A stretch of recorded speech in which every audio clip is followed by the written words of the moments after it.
ನಮ್ಮ ರಾಜ್ಯ ಸರ್ಕಾರ ಒಂದು PRC ಅಂತೇಳಿ ಪರ್ಮನೆಂಟ್ ರೆಸಿಡೆನ್ಸ್ ಸರ್ಟಿಫಿಕೇಟ್ ಅಂತೇಳಿ ಹೇಳಿ ಒಂದು ಅಧಿಸೂಚನೆಯನ್ನು ಹೊರಡಿಸಿದ್ದಾರೆ. ಇದ್ರ ಬಗ್ಗೆ ನಾವೆಲ್ಲರೂ ಕೂಡ ಆತಂಕಿತರಾಗಬೇಕು, ಜಾಗೃತರು ಆಗಬೇಕು, ಇದ್ರ ವಿರುದ್ಧ ಹೋರಾಟವನ್ನು ಮಾಡಲೇಬೇಕು ನಾವು.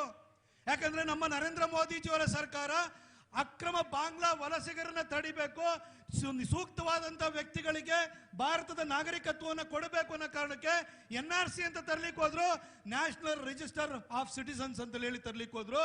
ಆಗ ಇದೇ ಕಾಂಗ್ರೆಸ್ ವಿರೋಧ ವ್ಯಕ್ತಪಡಿಸಿತು. ಭಾರತದ ನಾಗರಿಕರು ಯಾರು, ಭಾರತಕ್ಕೆ ಅತಿಕ್ರಮಣವಾಗಿ ಅಕ್ರಮವಾಗಿ ಬಂದಿರೋರು ಯಾರು ಅನ್ನೋದನ್ನ ಡಿಫ್ರೆನ್ಶಿಯೇಟ್ ಮಾಡಲಿಕ್ಕೆ NRC ತರಕ್ಕೆ ಹೊರಟರು. ಅದನ್ನ ವಿರೋಧಿಸಿದಂತ ಕಾಂಗ್ರೆಸ್ ಸದ್ದಿಲ್ದಲೇ PRC ತಂದಿದೆ. ಇವಾಗ ಪರ್ಮನೆಂಟ್ ರೆಸಿಡೆನ್ಸ್ ಸರ್ಟಿಫಿಕೇಟ್ ಅಂತ ಹೇಳಿ ಶಾಶ್ವತ ನಿವಾಸ ಪ್ರಮಾಣ ಪತ್ರವನ್ನು ಕೊಡ್ತಾರೆ. ಯಾಕೆ? ಪಶ್ಚಿಮ ಬಂಗಾಳದಲ್ಲಿ NRC ಬರಕ್ಕಾಗಿರ್ಲಿಲ್ಲ, ಅದಕ್ಕೆ SIR ತಗೊಂಬಂದ್ರು, ಸ್ಪೆಷಲ್ ಇಂಟೆನ್ಸಿವ್ ರಿವಿಷನ್ ಅಂತ ತಗೊಂಬಂದ್ರು. ಅಲ್ಲಿ ದಾಖಲೆಗಳನ್ನ ಪರಿಶೀಲಿಸಿ ಅಲ್ಲಿ ವೋಟಿಂಗ್ ರೈಟ್ ಅನ್ನು ಕೊಡಕ್ ಬಂದಾಗ 90 ಲಕ್ಷ ಜನ ಅಕ್ರಮ ಬಾಂಗ್ಲಾ ವಲಸಿಗರು ಯಾರಿದ್ರು ಅವರನ್ನ ಓಟಿಂದ ಹೊರಗಡೆ ಇರುವಂತ ಕೆಲಸ ಆಯಿತು. ಅಲ್ಲಿ ಒಂದು ರಾಷ್ಟ್ರವಾದಿ BJP ಪಕ್ಷ ಪಶ್ಚಿಮ ಬಂಗಾಳದಲ್ಲಿ ಅಧಿಕಾರಕ್ಕೆ ಬಂತು. ಇವತ್ತು ಕರ್ನಾಟಕದಲ್ಲಿ SIR ಬಂದಿದೆ, SIR ಅಲ್ಲೂ ಡಾಕ್ಯುಮೆಂಟ್ ಕೇಳ್ತಾ ಇದ್ದಾರೆ. ಹಾಗಾಗಿ DK ಶಿವಕುಮಾರ್ ಅವರು ಈ PRC ಅಂತ ಶಾಶ್ವತ ನಿವಾಸ ಪ್ರಮಾಣ ಪತ್ರ ಕೊಡ್ತೀವಿ ಅಂತ ಯಾಕೆ ಹೊರಟಿದ್ದಾರೆ? NRC ನ ವಿರೋಧಿಸೋದು, ಅದನ್ನು ಮಾಡುವಂತ ಹಕ್ಕಿರೋದು ಕೇಂದ್ರ ಸರ್ಕಾರಕ್ಕೆ. DK ಶಿವಕುಮಾರ್ ಯಾಕೆ ಮಾಡ್ಲಿಕ್ಕೆ ಹೊರಟಿದ್ದಾರೆ? ವೆಸ್ಟ್ ಬೆಂಗಾಲಲ್ಲಿ 90 ಲಕ್ಷ ಟೋಪಿ ವಾಲಗಳು ಯಾರಿದ್ರು, ಆ ಟೋಪಿ ವಾಲಗಳು ನಮ್ಮವರಲ್ಲ, ಅವರು ಹೊರಗಿನವರು ಅಕ್ರಮವಾಗಿ ಬಂದಿದ್ರು ಅಂತ ಗೊತ್ತಾಯ್ತು. ಆ ಟೋಪಿ ವಾಲಗಳು ವೆಸ್ಟ್ ಬೆಂಗಾಲ್ ಅಲ್ಲಿ ಸುವೇಂದ್ರ ಅಧಿಕಾರಿ ಬಂದಾಗ ಕೂಡಲೇ ಕರ್ನಾಟಕಕ್ಕೂ ಬಂದಿದ್ದಾರೆ.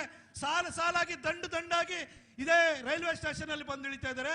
ಅದಕ್ಕೆ ಅವರಿಗೆಲ್ಲರೂ ಇಲ್ಲಿ ಮತ್ತೆ 2022ರಲ್ಲಿ ನಾನೇ ಮುಖ್ಯಮಂತ್ರಿ ಅಂತಿದಾರಲ್ಲ, ಮುಖ್ಯಮಂತ್ರಿ ಆಗಬೇಕು ಅಂತಂದ್ರೆ ಟೋಪಿ ವಾಲಗಳಿಗೆ ಶಾಶ್ವತವಾಗಿ ನಿವಾಸ ಪ್ರಮಾಣ ಪತ್ರವನ್ನ ಕೊಡಬೇಕು. ಅದಕ್ಕೋಸ್ಕರವಾಗಿ ಸದ್ದಿಲ್ದಲೆ PRC ತಂದಿದ್ದಾರೆ. ಇದನ್ನ ನಾವು ಗಮನಿಸಬೇಕು ಬಂಧುಗಳೇ.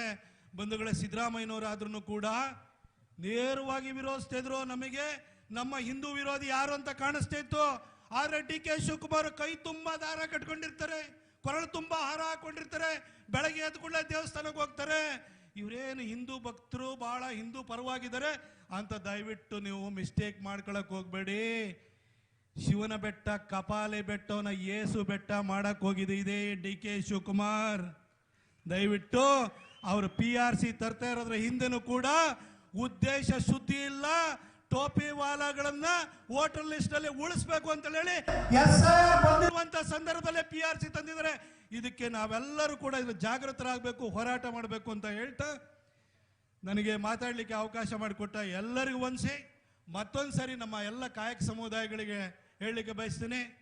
ನಿಮ್ಮೆಲ್ಲರ ಪ್ರತಿನಿಧಿಯಾಗಿ ರಘು ಅವರನ್ನ ನೀವು ಬೆಳೆಸಿ, ನೀವು ಕೈ ಹಿಡಿದ್ರೆ ಮುಂದೊಂದು ದಿನ ಇನ್ನೂ 10 ಜನಕ್ಕೆ ಪ್ರಾತಿನಿಧ್ಯ ಕೊಡಲಿಕ್ಕೆ ಅವಕಾಶವನ್ನು ಮಾಡಿಕೊಡ್ಲಿಕ್ಕೆ ನೀವು ರಘುವರನ್ನ ಕೈ ಹಿಡಿದು ಬೆಳೆಸಿದ್ರೆ ಮಾತ್ರ BJPಗೆ ಆ ಧೈರ್ಯ ಬರುತ್ತೆ. ಎಲ್ಲರೂ ನಮ್ಮ ಜೊತೆ ಇದ್ದಾರೆ, ನಮಗೆ ಬೆಂಬಲ ಕೊಡ್ತಾರೆ ಅಂತ ಅಂದಾಗ ನಿಮಗೆ ಇನ್ನೂ ಹೆಚ್ಚಿನ ಆದ್ಯತೆಯನ್ನು ಕೊಡಲಿಕ್ಕೆ ಅನುಕೂಲ ಆಗುತ್ತೆ.